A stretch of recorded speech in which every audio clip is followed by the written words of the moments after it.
રાધે રાધે. જય સિયારામ. આપણે શ્રી શ્રી માં મણીનું ચરિત્ર ચાલે છે. માં મણીના ચરિત્રમાં આગળ વધીએ તો માં મણી વૃંદાવનથી ગોપાલજીનું એક ચિત્રપટ લાવ્યા હતા.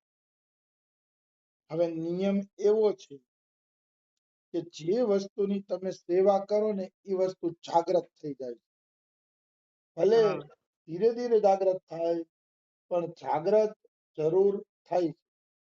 એમાં કોઈ એટલે કોઈ પણ પ્રકારની શંકા નથી. આવી વસ્તુ છે.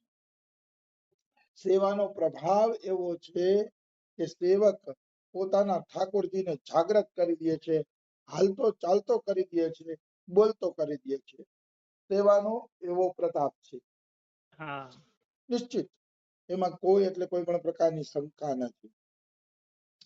એટલે મનુષ્યએ ઠાકોર સેવા હંમેશા કરવી જોઈએ. ઠાકોર સેવા ક્યારેય છોડવી જોઈએ નહીં.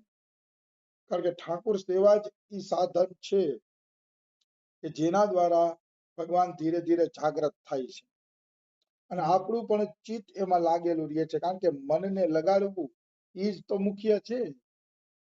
તો આપણું ચિત્ત પણ ધીરે ધીરે ઠાકોરજીની અંદર લાગેલું રહે છે. એટલે મનુષ્યએ કોઈ દી ઠાકોર સેવા ક્યારેય છોડવી જોઈએ નહીં. હવે મા મણી ગોપાલજીની રોજે રોજ સેવા કરતા. એ સેવાના પ્રતાપે ગોપાલજી જાગ્રત થઈ ગયા. જાગ્રત તો થઈ ગયા, એની હારે વાતોચીતો પણ કરવા માંડ્યા ઠાકોરજી. એકવાર શું થયું, મા રાતે છત ઉપર ટહેલતા હતા. તો છત ઉપર ટહેલતા હતા ને તો એના એક ઘરના વ્યક્તિએ પૂછ્યું કે માં તમે રાત્રે કેમ સુતા નથી? તમે રાત્રે છત ઉપર ટહેલતા હો છો, ક્યારેક નીચે હો છો, તો રાત્રે તમે સુતા કેમ નથી? ઈ તમે મને બતાવો. ત્યારે મા મણી કે કેવી રીતે સોવું? કે આખી રાત ગોપાલ સખાઓ સાથે ધમાચોકડી કરતો હોય છે.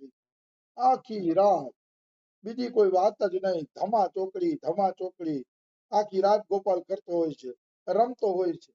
અને રમતા રમતા એમ કે અમને શરબત પીવડાવો, અમને ભૂખ લાગી છે શીરો ખવડાવો. હવે આ તો માગા માગ ક્યાં હોય છે. હવે હું એના શીરા ને શરબત માંથી કે નવરી થતી નથી. તો હું ક્યાંથી હું નિંદર કરું? કે મારાથી કે નિંદર એટલે નથી થતી કારણ કે ગોપાલ આખો રાત ધમાચોકડી કરતા હોય છે. હા ભાઈ, મેં પેલા જ કીધું કે જો તમે ઠાકોર સેવા કરશો તો ઠાકોર જાગ્રત અવશ્ય થશે. અવશ્ય જાગ્રત થશે. એમાં કોઈ એટલે કોઈ પણ પ્રકારની શંકા નથી. પણ તમારે એની ધમાચોકડી સહન કરવી પડશે અને બધી વસ્તુ સહન કરવી પડશે. કારણ કે જાગ્રત ઠાકોર છે. ઠાકોર છે એટલે સહન કરવું પડે. આવી વસ્તુ છે. પછી ઠાકોર અવનવા નખરા કરે સહન કરવું પડે. કારણ કે લીલા તો કરવાનો છે. તમે જેવા ભાવે ભજો છો એવા ભાવે ઠાકોર આપણે ભજે છે. એટલે ઠાકોર લીલા તો કરવાનો જ છે. એમાં કોઈ એટલે કોઈ શંકા નથી. લીલાધારી છે. લીલા કર્યા વગર એને હાલતું નથી ઠાકોરજી. આવી વસ્તુ છે. હવે મહામણીને વિજય કૃષ્ણ ગોસ્વામીનો આદેશ હતો કે તારે કોઈ બહારની વસ્તુ ગ્રહણ કરવી નહીં. બહારની વસ્તુ કોઈ આપે તો લેવી નહીં. પણ હવે શું કરે? ઠાકોરને કઈક ને કઈક વસ્તુ જોતી હોય ને. મહામણી તો કમાતા નહોતા, સંતાનો હતા નહીં અને પતિ ધામ પધારી ગયા હતા. તો હવે સેવા ન લે તો ઠાકોરની ઈચ્છા કઈ રીતે પૂરી થાય? એટલે ન છૂટકે એને ઠાકોરની ઈચ્છા પૂરી કરવા માટે સેવા ગ્રહણ કરવાનું ચાલુ કર્યું. ન છૂટકે એને સેવા ગ્રહણ કરવાનું ચાલુ કરવું પડ્યું. પછી માં કોઈ સેવા આપતા અને ઠાકોરને અનુરૂપ હોય ને તો માં એનો સ્વીકાર કરી લેતા. માં એ સેવા લઈ લેતા અને એ સેવા લઈ અને ઠાકોરની સેવા કરી દેતા. આમ ક્યારેક ક્યારેક આપણે ઠાકોરના કારણે નિયમો બદલવા પણ પડે છે. પણ પ્રેમમાં તો ભાઈ ઠાકોર પ્રસન્ન થાય એવું કરવાનું હોય છે. એટલે આમાં કઈક નિયમ બદલી જાય તો ચિંતાની વાત નથી. કારણ કે આપણું લક્ષ્ય એવું હોવું જોઈએ કે મારા નિયમ ભલે તૂટી જાય મારા પ્રિયતમ પ્રભુ પ્રસન્ન રહેવા જોઈએ, મારા ભગવાન પ્રસન્ન રહેવા જોઈએ. બસ એ પ્રસન્ન છે તો નિયમ ભલે તૂટી જાય. આવી વસ્તુ છે, એમાં કોઈ એટલે કોઈ પણ પ્રકારની શંકા નથી. એટલે નિયમ કરતા મહત્વની વાત ઈ છે કે ઠાકોર પ્રસન્ન થઈ જાય. આપણા બધા નિયમોનો સુકૃત્યનો સાર જ ઈ છે કે આપણે આપણા પ્રિયતમ પ્રભુને પ્રસન્ન કરી લઈએ. એ પ્રસન્ન થઈ ગયા તો બધા નિયમોનો સાર તમને મળી જ ગયો એમ માનો. તમે બધા નિયમનું પાલન કરી જ લીધું એમ માનો. કારણ કે તમે ભગવાનને પ્રસન્ન કરી લીધા અને ભગવાનને પ્રસન્ન કરવાવાળા વ્યક્તિને પછી બીજા કોઈને પ્રસન્ન કરવા પડતા નથી. એ ફાઇનલ વાત છે, એમાં કોઈ એટલે કોઈ શંકા નથી. એટલે એ યાદ રાખ. એક દિવસ ગોપાલજી ટપક ટપક કરતો આવ્યો, આવી અને મા મણીના ખોળામાં બેસી ગયો ગોપાલ. પછી હું ગોપાલ કહે છે કે માં મને કોઈ સંદેશ મીઠાઈ આપે છે, કોઈ છેના આપે છે, છેના એવી કોઈ મીઠાઈ જેવું હશે, કોઈ કુછ મને અલગ અલગ લોકો અલગ અલગ વસ્તુ આપે છે માં કે, અને બધાય લોકો મને ખૂબ પ્રેમ કરે છે. તો કે શું કામ ખબર છે માં તને કે એટલા માટે પ્રેમ કરે છે કે હું નાનો છું, એટલે માં મારે તો નાનો બનીને જ રહેવું છે. નાનો બનીને રહું છું તો કેવા બધા મને પ્રેમ કરે છે. કોઈ મીઠાઈ ખવડાવે, કોઈ છેના ખવડાવે, કોઈ કઈ ખૂબ પ્રેમ કરે છે. અને ગોસાઈજી અને જગન્નાથજી તો મોટા થઈ ગયા છે, એટલે કે એને કોઈ પ્રેમ કરતું નથી કે છપ્પન ભોગ ધરી દે છે ખાલી. કારણ કે જગન્નાથજી દ્વારકાનું સ્વરૂપ છે ને મોટું સ્વરૂપ છે. અને ગોસાઈજી એટલે ગુરુજી, માણસ ગુરુજી બની જાય તો મોટો બની જાય. પછી ગુરુજીને હાથ જ જોડવાના હોય, કોઈ ગુરુજી યારે ભાવથી વાત ન કરે, ડરે બધા, એવી વાત છે. એટલે મોટું ક્યારેય બનવું નહીં, હંમેશા બધાની સામે નાનું બનીને રહેવું, એમાં મજા છે. બિલકુલ. જેટલા નાના બનીને રહેશી એટલી જ વાસ્તવિક મજા છે, એમાં કોઈ એટલે કોઈ શંકા નથી. આવી વસ્તુ છે. આ રીતે ગોપાલ માના ખોળામાં બેસીને અવનવી વાતો કરતા. તો એક દિવસ ગોપાલ ટપક ટપક કરતો આવ્યો અને માના ખોળામાં બેસી ગયો ગોપાલ. અને પછી હું કે ખબર છે મામા આજ તારા જગન્નાથજી છે ને મને ફરિયાદ કરતા હતા. તો માં કે હે ગોપાલ જગન્નાથજી ફરિયાદ કરતા હતા, શું ફરિયાદ કરતા હતા? તો કે જગન્નાથજી મને એમ કહેતા હતા કે ગોપાલ તને બધાય લોકો પ્રેમ કરે છે, બધાય લોકો મીઠાઈ આપે છે, ખોળામાં બેસાડે છે, વહાલ કરે છે, પ્રેમ કરે છે કે, પણ મને જો મોટો ઠાકોર બનાવી દીધો છે, મંદિરમાં પડ્યો છું કે નથી મને કોઈ પ્રેમ કરતું, નથી મને કોઈ વાલ કરતું, બસ ખાલી કે પડ્યો છું એક ખૂણાની અંદર. મને તો કોઈ કાંઈ બોલાવતું નથી, પ્રેમ નથી કરતું એમ કે છે. તો ગોપાલજી શું કે છે, હા મને એના રહસ્યની ખબર છે જગન્નાથજી. તો જગન્નાથજી કે બોલ બોલ ગોપાલ બોલ કે એમાં શું રહસ્ય છે કે મારે પણ એ રહસ્ય જાણવું છે. તો કે જગન્નાથજી હું વૃંદાવનનો ગોપાલ ઠાકોર છું અને તમે છો દ્વારકાના રાજા. કે તો ઠાકોરને તો પછી ઠાકોર જેવો જ ભોગ લાગે ને, તમે ઠાકોર બન્યા છો તો પછી 56 ભોગ જ લાગે ને. કે તમને કેવી રીતે સહજ પ્રેમ મળે કે, અને હું તો ગોપાલ છું, વૃંદાવનનો નાનકડો ભક્તો ગોપાલ છું, એટલે મને બધા પ્રેમ કરે છે. જો મામણી મને પ્રેમ કરે છે કે, અને ખોળામાં બેસાડીને લાડ કરે છે, કારણ કે હું એમનો લાડકો દીકરો છું ને, એમનો લાડકો છોકરો છું, એટલે મને ખૂબ પ્રેમ કરે છે. તમે તો જગન્નાથજી મોટા થઈ ગયા, મોટા થઈ ગયા એટલે તમને કોઈ પ્રેમ કરતું નથી. આવી વસ્તુ છે. તો ગોપાલ નાનકડો હતો પણ આવી મીઠી મીઠી વાતો મા મણી પાસે કરે. મા મણી આ બધી વાતો સાંભળીને ભાવ વિભોર થઈને ભાવનાની દુનિયામાં ડૂબેલા રહે.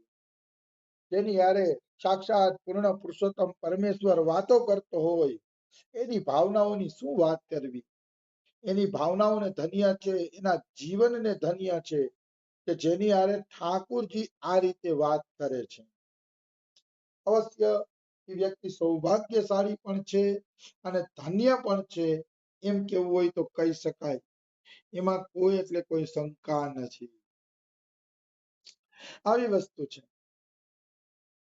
હવે એક વખત શું થયું, ગોપાલ આવ્યો ટપ ટપ કરતો ટપ કરીને માના ખોળામાં બેસી. એટલે માં કે બોલ ગોપાલ, આજે કઈ વળી નવીન વાત લાવ્યો છો?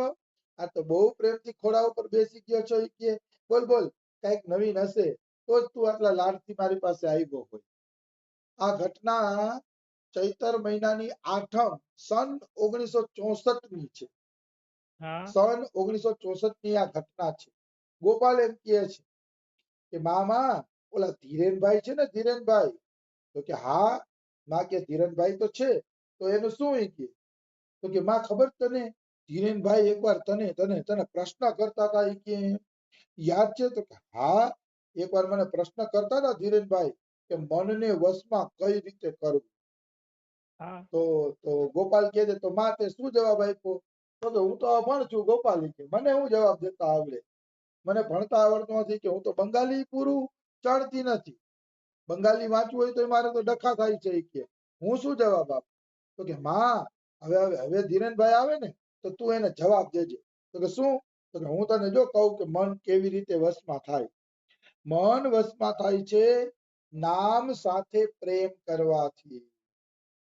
આ ઠાકોરજીની વાણી જો, સ્વયં ઠાકોરજી માં મળીને કહી જાય છે કે પ્રેમ દ્વારા જ મન વશમાં થાય છે, અન્ય કોઈ સાધન દ્વારા વશમાં થતું નથી. પ્રેમથી જેટલું વશમાં થાય એટલું બીજા કોઈથી વશમાં થતું નથી.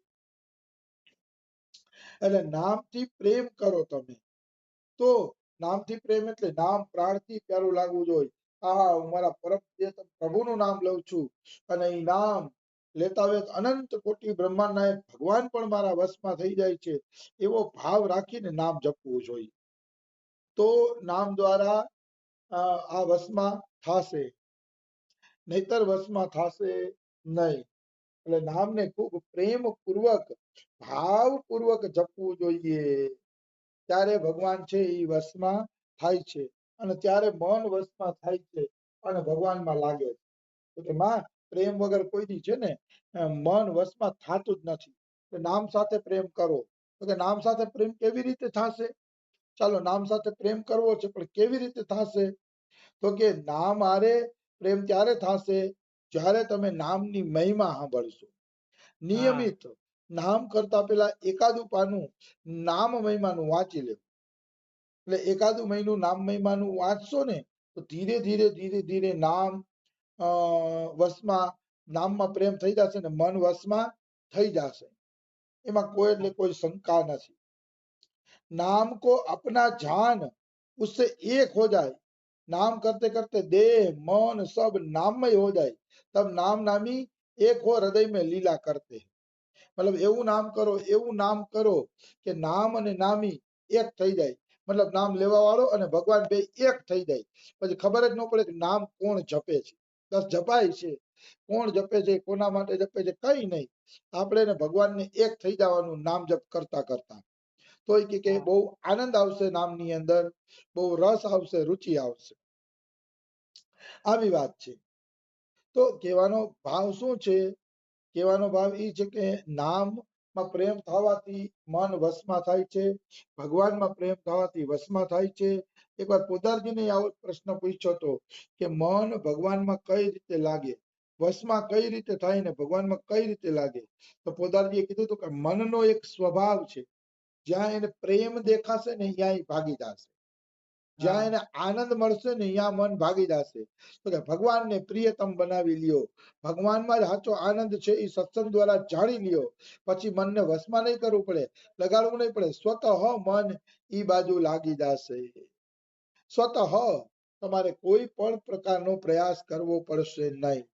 આવું પોદારજી કહે છે. એટલે ભગવાનમાં પ્રેમ થવો ની સાર વાત છે. ભગવાનમાં પ્રેમ થઈ જાય ને પછી કોઈ વાંધો આવતો નથી.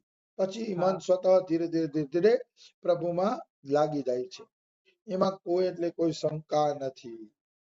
તો આપણો સમય થઈ ગયો છે. હજી મામણીનું ચરિત્ર કાલનો દી હાલશે, પછી મહિનાદીની રજા રહેશે. કારણ કે હું મહિનાદી માટે ગુજરાત જાઉં છું, પણ કાલનો દી મામણીનું ચરિત્ર હજી સાંભળવા મળશે. રાધે રાધે, જય સિયારામ.